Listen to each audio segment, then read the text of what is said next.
Hello everyone, good evening and welcome to the session. So, uh, I have already uploaded the video on intermediate code generation and code optimization, and this video is basically the video on application layer. You all must have heard about TCP/IP model in computer networks, and in that computer networks we have the first layer that we as humans deal with is your application layer. That is the mails and all that we deal with. It comes under your application layer. So today we'll be discussing in brief about the application layers. So, but before that, all those who are new, welcome to the channel, and I would just suggest you all to please do join this telegram group, that is t.me/net so that you can be updated about the classes, about the pdfs and everything. Okay, and since the NT has already shared the schedule, that is your upcoming exam is from either from 21 Feb to 10 March, right? So we have to prepare for this. So for that we'll be having the videos. From tomorrow we'll be starting with the DBMS session, question answer session, right? So I'll just share all the details with you on this telegram group only. So I'll suggest you all ki please do join the telegram group. If you have any query related to your course and all, feel free to ask us at admin@gatelectures.com, or you can also call on these two numbers, 9821876104 or 9821876102. ठीक है? And plus if you have any information, or if you want any if you have any problem related to any topic, you can always contact me via the telegram. So you can join this telegram group, and from there you can contact me, and if you have any query, feel free to ask. Okay everyone,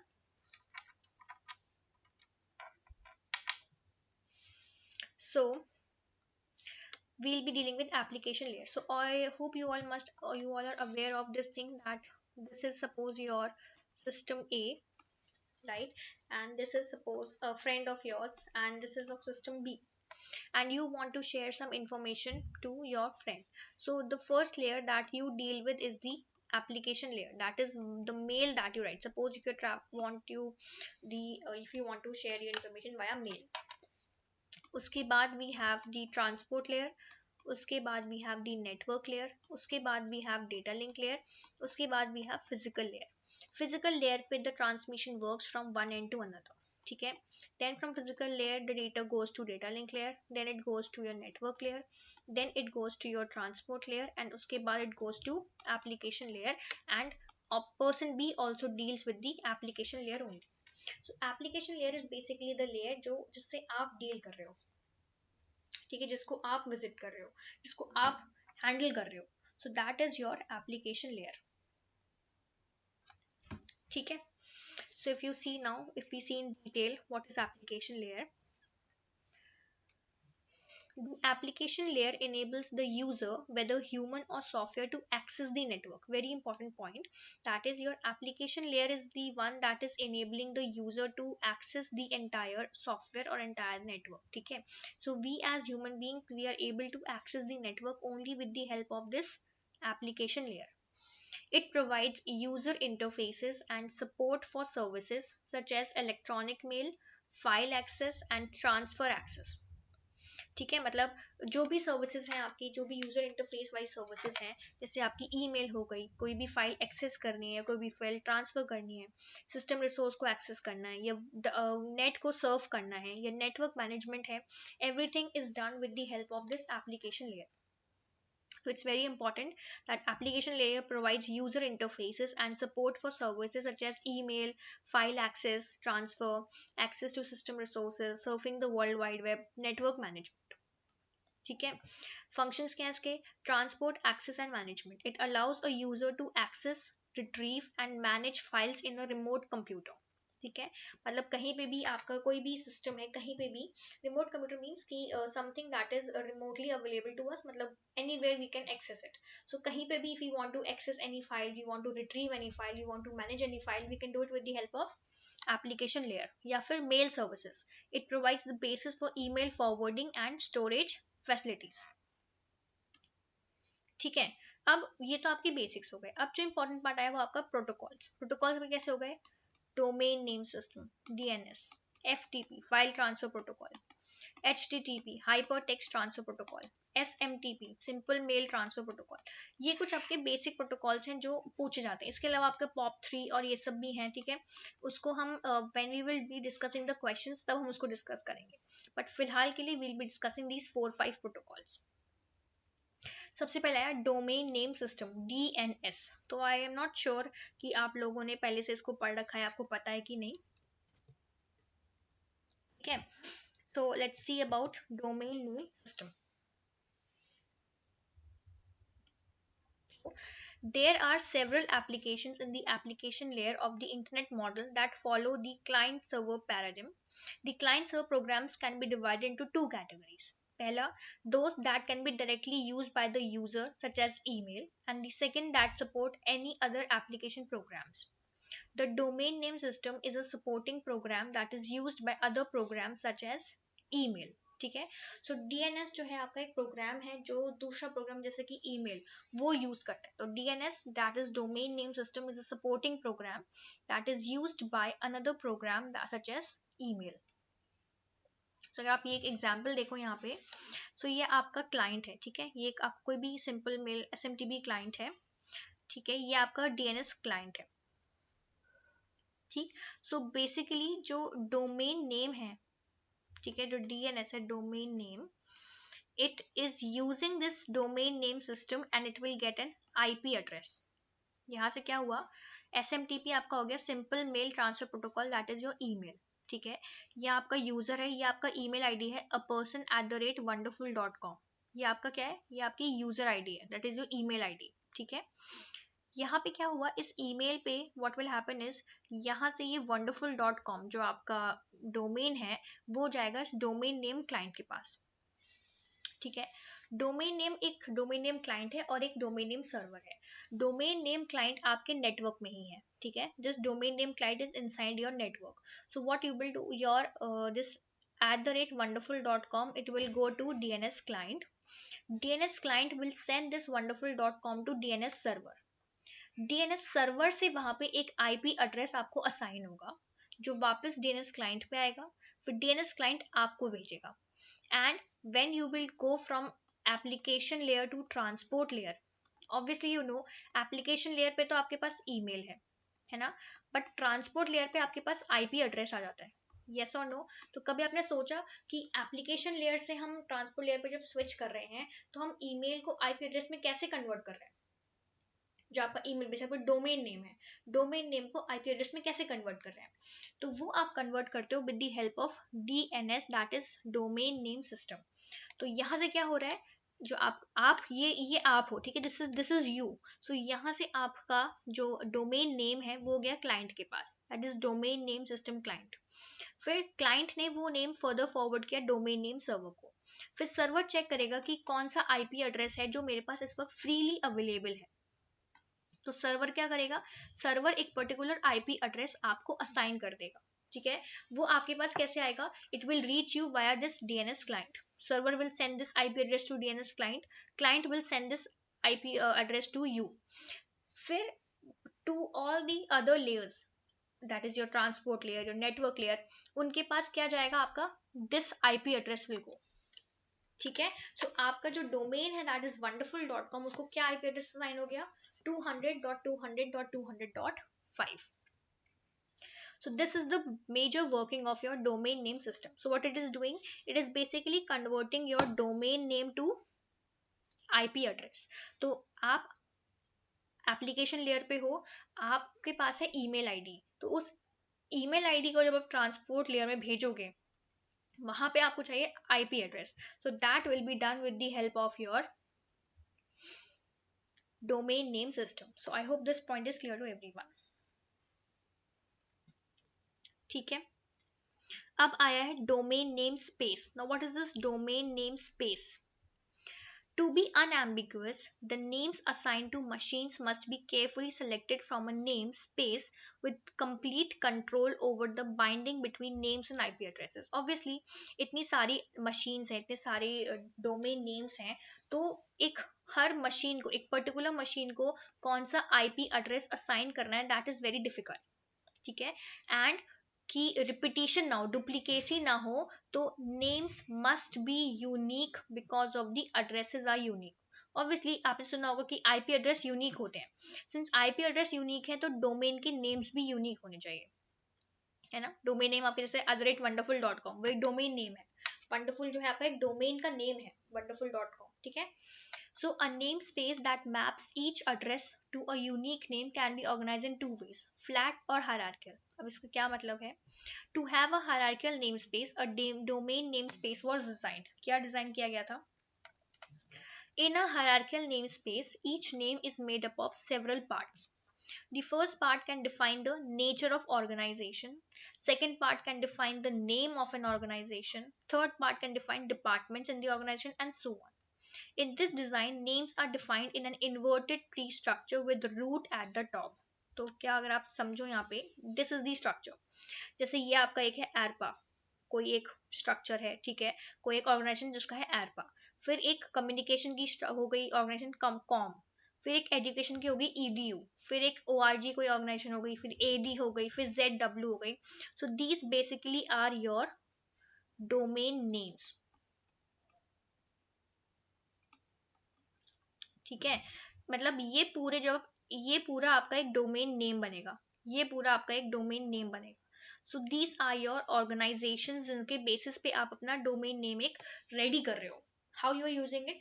first आपने कोई nature of organisation लिया, फिर आपने उसका नाम लिया, फिर उसका आपने डिपार्टमेंट डिफाइन किया। So this is how you are basically defining your domain name. इसमें क्या क्या आता है? Label.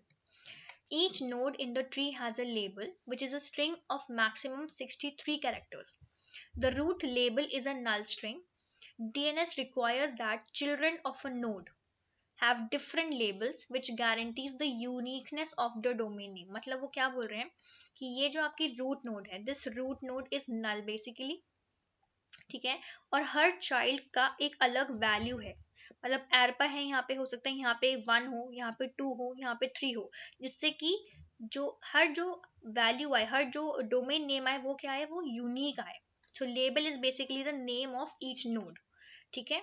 Each node in the tree has a label. So हर नोड का अपना एक लेबल होगा with the maximum of 63 characters. Next, we have domain name. Each node in the tree has a domain name. A full domain name is a sequence of labels separated by dots.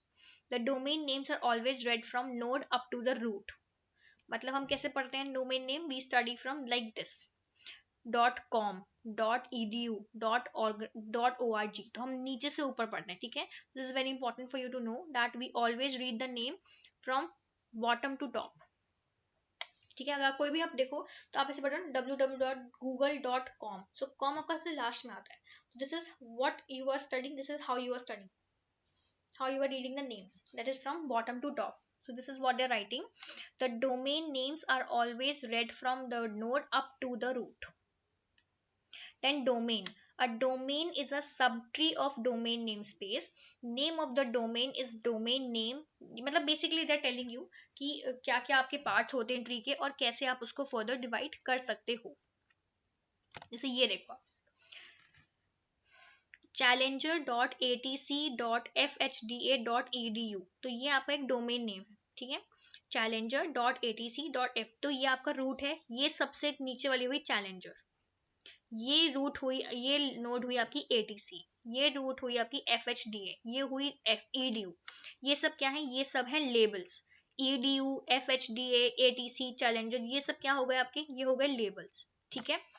फिर ये आपका क्या हो गया? Domain name. ये पूरा आपका domain name है, ये भी आपका डोमेन नेम है, ये भी आपका डोमेन नेम है।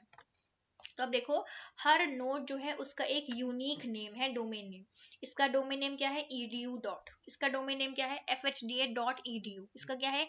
atc.fhda.edu। और ये आपका हो गया challenger.atc.fhda.edu।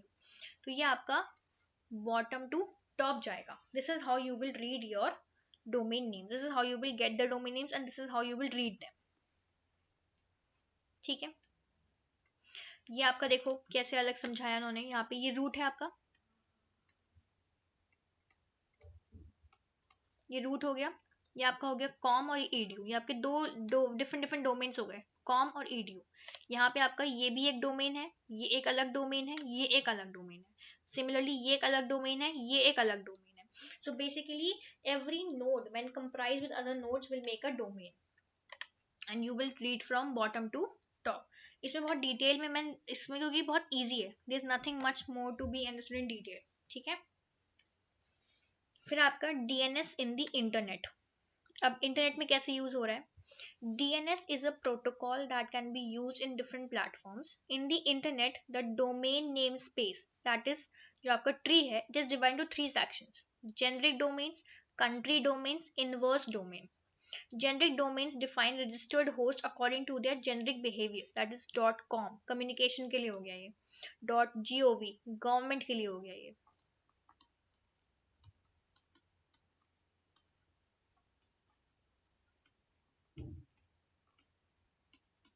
ठीक है. तो ये हो गए आपके .gov.communication, ये आपके जेनरिक डोमेन्स हो गए, मतलब कि एक जनरल पर्पस के लिए हमने रजिस्टर किया. जैसे .com is registered for communication. तो आप ये देखो यहाँ पे, ये आपका रूट हो गया. रूट आपका क्या होता है? ब्लैंक होता है. ये आपने स्टार्ट किया chel.atc.fhj.edu, यहाँ से आप स्टार्ट किया अपने chel, फिर atc, फिर fhj edu. तो ये आपके लेबल्स हैं. Arrow is for airlines and aerospace companies. biz is for business or firms. com is for commercial. अच्छा यहाँ पे मैंने communication लिख दिया. This is basically for commercial. I'll just rub it and I'll write commercial over here.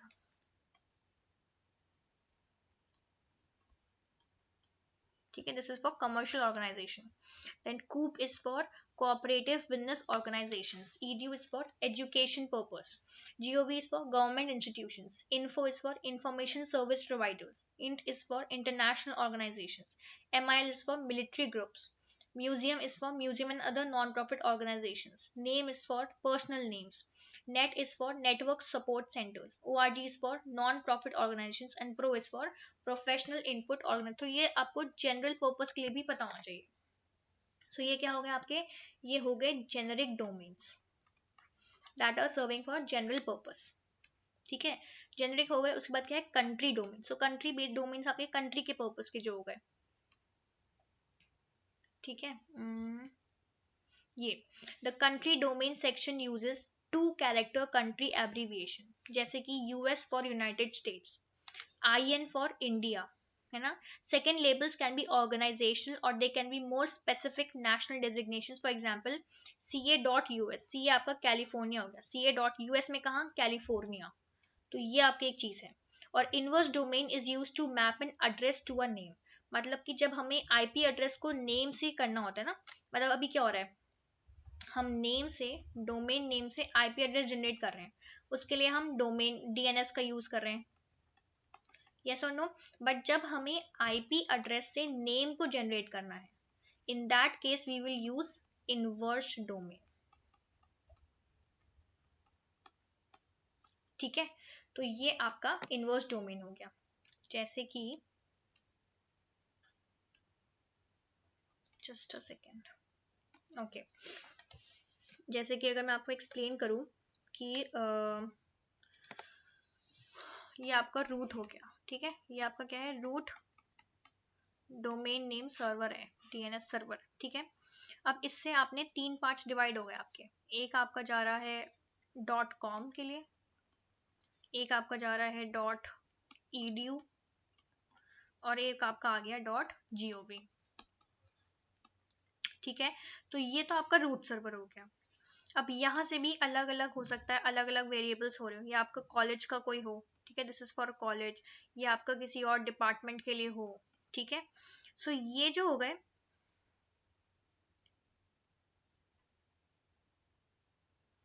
ये आपका हो गया टॉप लेवल डोमेन सर्वर. ठीक है. ये तो आपका रूट सर्वर हो गया. I just right it over here. ये आपका हो गया रूट सर्वर. ठीक है. ये हो गया टॉप लेवल डोमेन सर्वर. और ये जो आपका हो गया यहाँ पे कोई भी कॉलेज का सर्वर या डिपार्टमेंट का सर्वर, ये आपके हो जाएंगे ऑथोरिटेटिव सर्वर. ठीक है. ये इतना ज्यादा जरूरी नहीं है. ठीक है. बट लेकिन थोड़ा पता होना चाहिए कि क्या क्या सर्वर्स हैं आपके.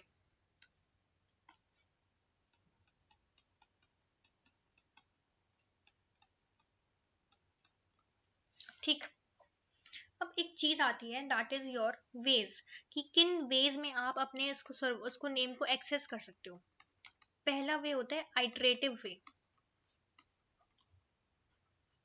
इटरेटिव वे क्या कह रहा है? इटरेटिव वे सेज कि सबसे पहले आप क्या करो, आपका यहाँ पे सपोज ये होस्ट है, ठीक है, एक डायग्राम के थ्रू मैं एक्सप्लेन करती हूँ। ये आपका होस्ट है, ये आपका लोकल डीएनएस सर्वर, ठीक है, यहाँ पे आपका रूट लेवल का सर्वर है,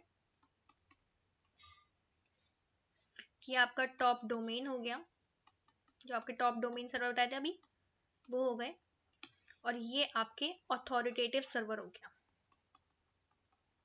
ठीक है, ये आपके डिफरेंट डिफरेंट टाइप के सर्वर हो गए। अब आपका ये क्या तरीका हुआ, सबसे पहले होस्ट से आप गए लोकल डोमेन नेम सर्वर पे, दैट इज वन, ठीक। उसके बाद आप यहां से रूट लेवल पे आए, सेकेंड पार्ट, ठीक। ये आपका इटरेटिव वे है। तो आपने लोकल डोमेन सर्वर ने यहाँ जाके रूट लेवल पे ले लिया, रूट लेवल से अब वो क्या करेगा, अब वो वापस इधर आ जाएगा वापस, इट इज इटरेशन, इटरेशन हो रही है हर टाइम में, ठीक है। फिर इसको रूट लेवल से सपोज डॉट इन मिल गया, तो डॉट इन यहाँ पे आके सेव हो गया। अब फोर्थ स्टेप में वो टॉप डोमेन के पास जाएगा, ठीक है, यहाँ से सपोज से सी एस मिल गया, तो यहाँ से फिर ये इंफॉर्मेशन कैरी करके वापस जाएगा फिफ्थ स्टेप में back to local domain name server. फिर सिक्स्थ स्टेप में ये जाएगा अथॉरिटेटिव सर्वर के पास, और फिर सेवेंथ स्टेप में ये वापस इधर आ जाएगा, ठीक है। देन एट्थ स्टेप में ये होस्ट के पास जाएगा इंफॉर्मेशन लेके, ठीक। तो अब यहाँ पे बेसिकली क्या हुआ, जो आपकी सपोज आपकी जो डोमेन नेम बना वो बना डॉट iit.cs.in,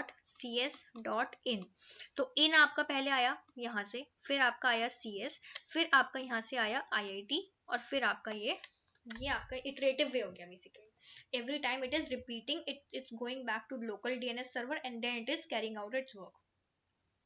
एक इसका दूसरा वे होता है that is known as recursive way.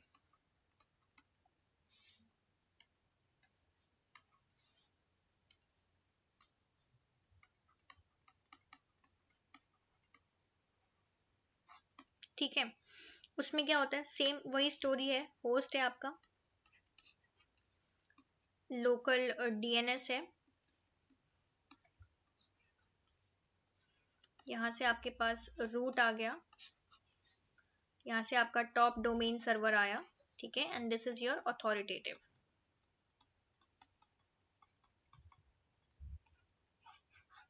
ठीक।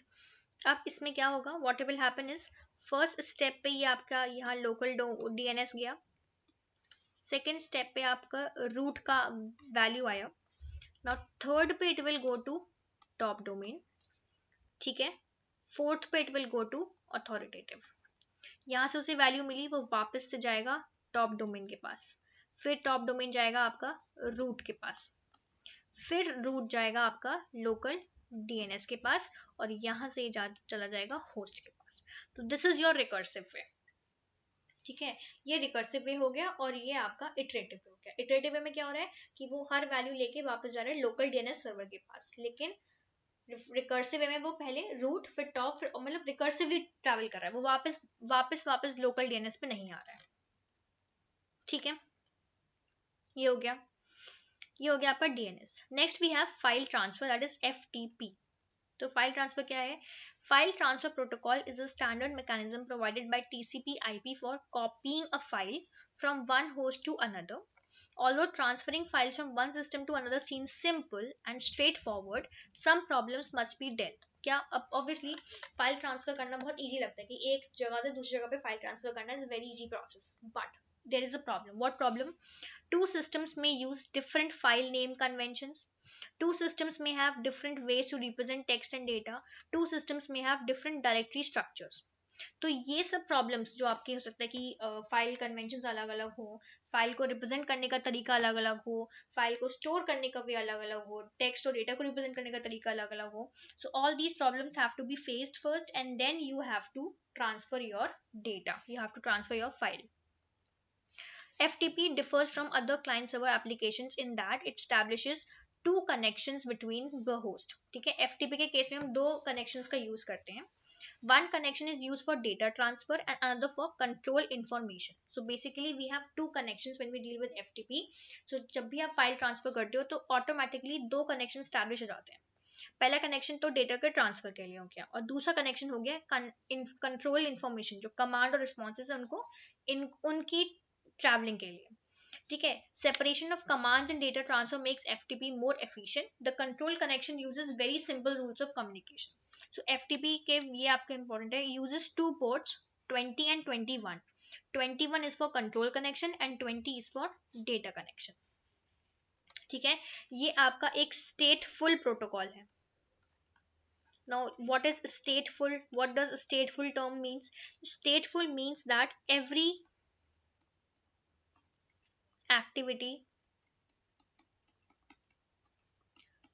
performed by user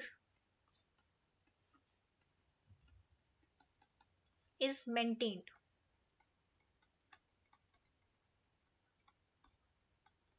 ठीक है, ये आपका स्टेटफुल प्रोटोकॉल है कि कोई भी एक्टिविटी जो यूजर परफॉर्म कर रहा है वो सारी की सारी कहीं ना कहीं स्टोर हो रही है.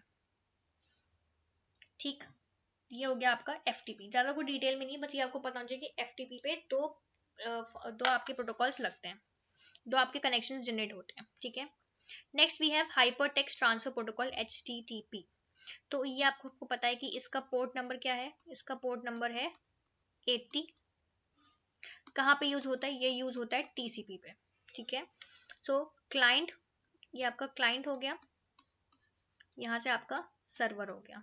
ठीक है, सो क्लाइंट के पास it will send what, it will send port number 80 send कर रहा है, मतलब सर्वर को समझ में आ जाएगा कि okay HTTP is being used.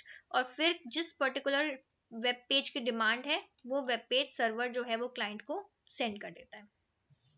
ठीक है, इसका एक इंपॉर्टेंट पॉइंट है कि ये इन बैंड प्रोटोकॉल है. What is in band protocol means? In band says commands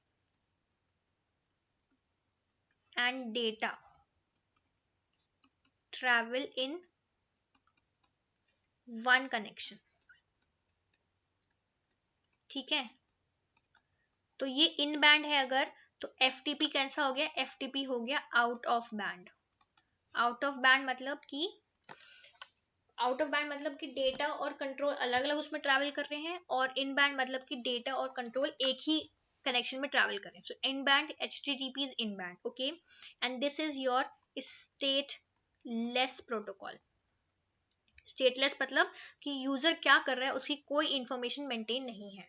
स्टेटफुल is that each and every information is maintain की what user has recommended of या what user has demanded of, but stateless में कोई information नहीं है. ठीक है, अब जो आपका HTTP है basically it is of two types. क्या दो टाइप्स हैं इसके? पहला है 1.0 और दूसरा है 1.1. 1.0 का मतलब है नॉन परसिस्टेंट और 1.1 का मतलब है परसिस्टेंट. ठीक है, इसका मतलब क्या है? नॉन परसिस्टेंट का मतलब है कि इमेजेस को आप ऑब्जेक्ट की तरह ट्रीट कर सकते हो. ठीक है, images can be transferred in form of objects. तो इसमें आपके 11 कनेक्शंस होते हैं. कितने कनेक्शंस होते हैं? 11 कनेक्शंस होते हैं, जिसमें से 10 आपकी इमेजेस हो गई एक टाइम पे, प्लस 1 आपका HTML का पेज हो गया. बट परसिस्टेंट के केस में सिर्फ और सिर्फ एक ही कनेक्शन रहता है, सिर्फ एक कनेक्शन आप जनरेट कर सकते हो. सो HTTP में दो टाइप के कनेक्शन जनरेट हो सकते हैं, एक नॉन परसिस्टेंट कनेक्शन, एक परसिस्टेंट कनेक्शन. नॉन परसिस्टेंट हो गया कि आप इमेज को ऑब्जेक्ट की तरह ट्रीट कर रहे हो, मतलब कि 11 कनेक्शन आपने जनरेट किए, 10 इमेजेस और 1 HTML पेज. बट परसिस्टेंट हो गया आपका कि सिर्फ एक ही कनेक्शन आप ले रहे हो. ठीक है। इसके बाद कुछ आपके टर्म्स होते हैं इसमें जो आपको थोड़े पता होना चाहिए। सबसे पहला आता है हेड, ठीक है। दूसरा आता है गेट, थर्ड हो गया पोर्ट, फोर्थ हो गया पुट, पोर्ट नहीं पोस्ट, पोस्ट है ये। फिफ्थ हो गया डिलीट, सिक्स्थ हो गया ट्रेस। तो पहले देख लेते हैं ये सब क्या है। Head is basically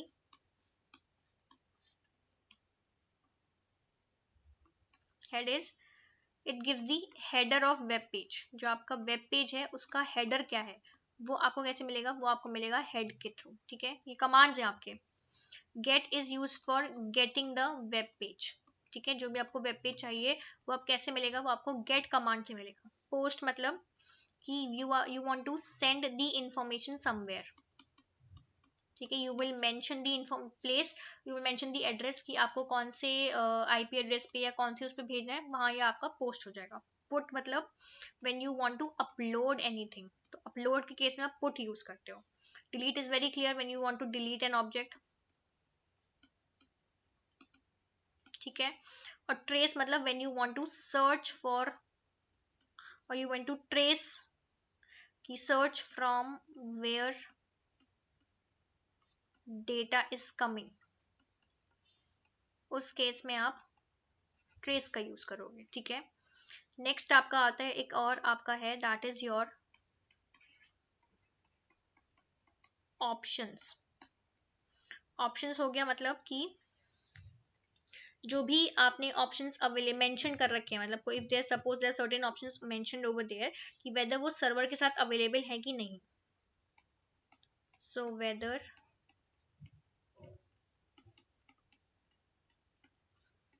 mentioned options are available with the server, ठीक है।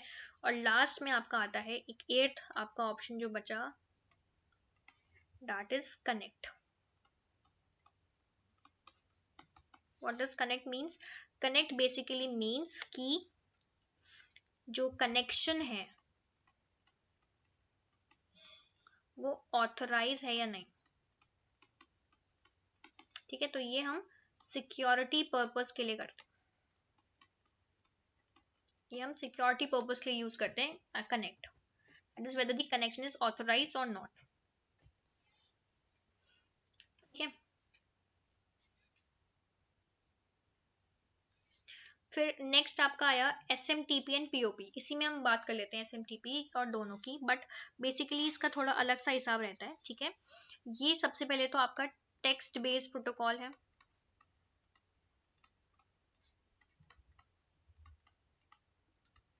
ठीक है। SMTP is used for transferring emails,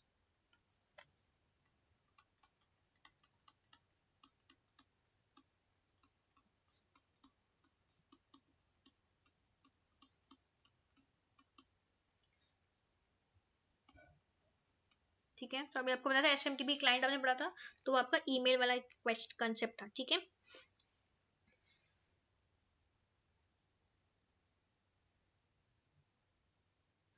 ये दोनों आपके इन बैंड प्रोटोकॉल्स होते हैं, ठीक है। इन बैंड प्रोटोकॉल्स हैं। बट अगर आपको मान लो कोई आपको ऐसे कुछ प्रोटोकॉल भेजना है that is having non text, मतलब नॉन टेक्स्ट प्रोटोकॉल अगर आपको है, ठीक है। कोई आपको वैल्यू सेंड करनी है जिसमें टेक्स्ट नहीं है, तो उसके लिए आप यूज करते हो माइम। माइम की फुल फॉर्म है मल्टी पर्पस इंटरनेट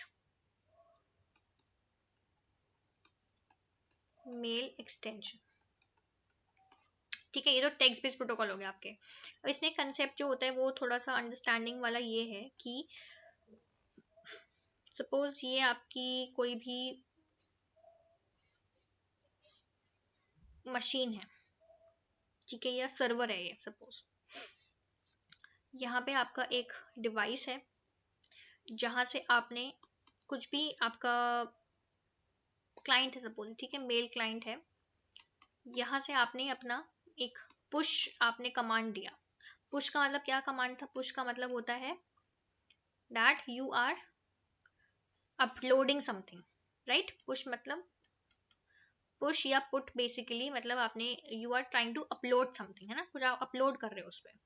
तो व्हाट यू डिड, आपने इस क्लाइंट से आपने कुछ वैल्यू पुश की, दैट इज योर एसएमटीपी। यहाँ पे आपका एसएमटीपी प्रोटोकॉल यूज हुआ, ठीक है। ये आपका क्या है? ये आपका मेल ट्रांसफर एक्सेस है, या मेल क्लाइंट, मेल सर्वर है, कुछ भी बोल सकते हो, ठीक है। आपने वो जो इन्फॉर्मेशन है वो कहाँ भेजी है? वो बेसिकली आपने भेजी है अमेजोन के सर्वर पे,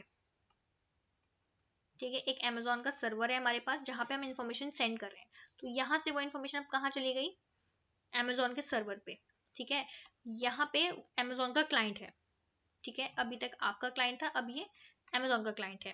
सो बेसिकली एमटीए क्या हो गया आपका? एमटीए हो गया मेल ट्रांसफर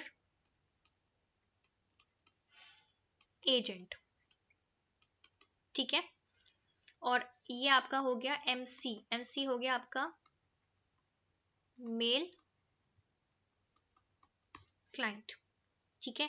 ये आपका हो गया एम, या तो ये मेल ट्रांसफर एजेंट होगा, या फिर हम इसे एमएस भी कह सकते हैं, दैट इज मेल सर्वर, ठीक है।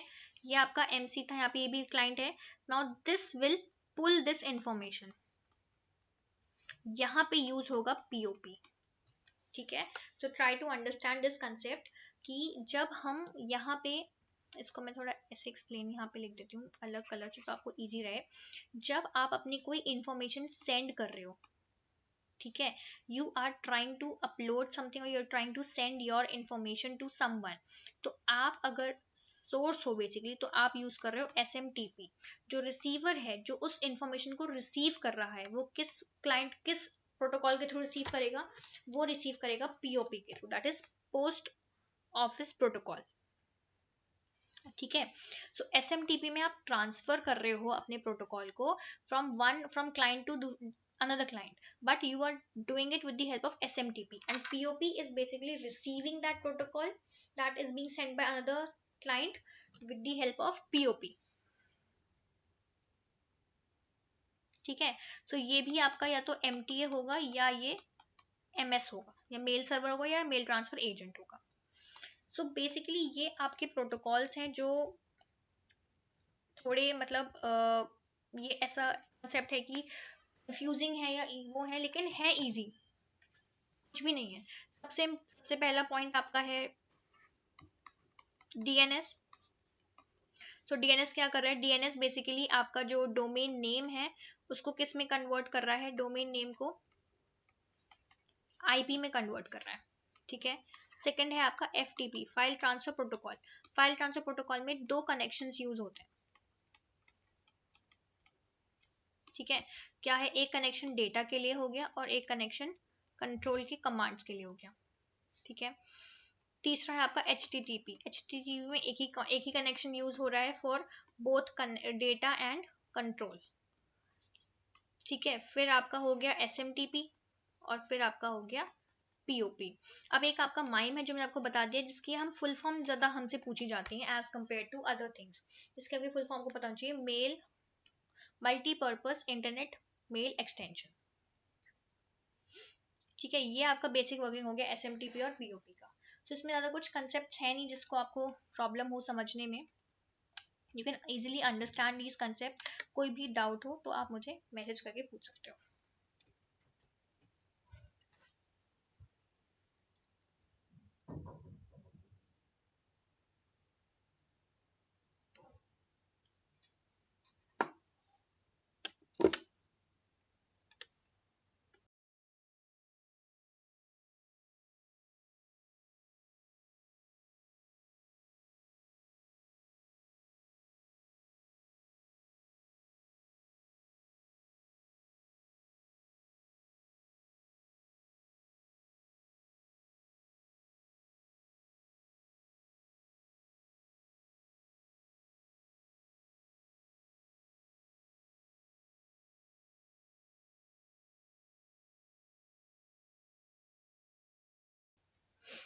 सो आप लोग प्लीज़ इसे गो थ्रू कर लो, कोई भी डाउट हो तो आप मुझे मैसेज करके आप मुझसे अपना डाउट क्लियर कर लेना, ठीक है। Thank you everyone, bye bye, take care.